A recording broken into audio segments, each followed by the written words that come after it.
వైఎస్ఆర్సీపీ నేత సత్యంపై హత్యాయత్నం దారుణం. గెలిచామన్న అహంకారంతో దాడులు, సోషల్ మీడియాలో పోస్టింగ్లతో భయపెట్టాలనే ప్రయత్నం.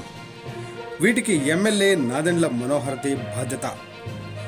పునరావృతమైతే పార్టీ కేడర్ మొత్తం రోడ్డు మీదకు వస్తుంది. మాజీ ఎమ్మెల్యే అన్నాబత్తుని శివకుమార్. తెనాలి స్థానిక 16వ వార్డు ఇన్ఛార్జ్ కాళిదాసు సత్యంపై హత్యాయత్నం దారుణమని మాజీ ఎమ్మెల్యే అన్నాబత్తుని శివకుమార్ పేర్కొన్నారు. స్థానిక బోస్ రోడ్లోని హోటల్ వద్ద మంగళవారం ఉదయం కాళిదాసు సత్యంపై దాడి సమాచారం తెలిసిన శివకుమార్ స్థానిక జిల్లా ప్రభుత్వ ఆసుపత్రికి వెళ్లి పరామర్శించారు. వివరాలను తెలుసుకున్నారు. అధైర్యపడవద్దని, అండగా ఉంటామని చెప్పారు.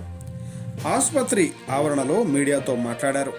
పునరావృతమైతే చూస్తూ ఊరుకోమని, పార్టీ కేడర్ మొత్తం రోడ్డుపైకి వస్తుందని, తగిన గుణపాఠం చెప్పి తీరుతామని హెచ్చరించారు. ఈ ఎన్నికల్లో కూటమి గెలిచింది. మొదలు రాష్ట్ర వ్యాప్తంగా ప్రభుత్వ ఆస్తులు విధ్వంసం, వైఎస్ఆర్సీపీ కార్యకర్తలు, నాయకులు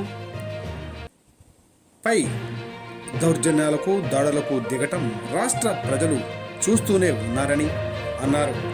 తెనాలిలో గతంలో ఎన్నడూ లేని విధంగా ఎన్నికల ఫలితాల తర్వాత అభివృద్ధి పనుల శిలాఫలకాలను ధ్వంసం చేసినట్లు గుర్తు చేశారు.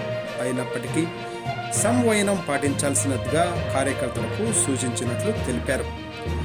2019లో తాను ఎమ్మెల్యేగా గెలిచినప్పుడు ఎలాంటి చిన్న ఘటన కూడా జరగలేదని చెప్పారు.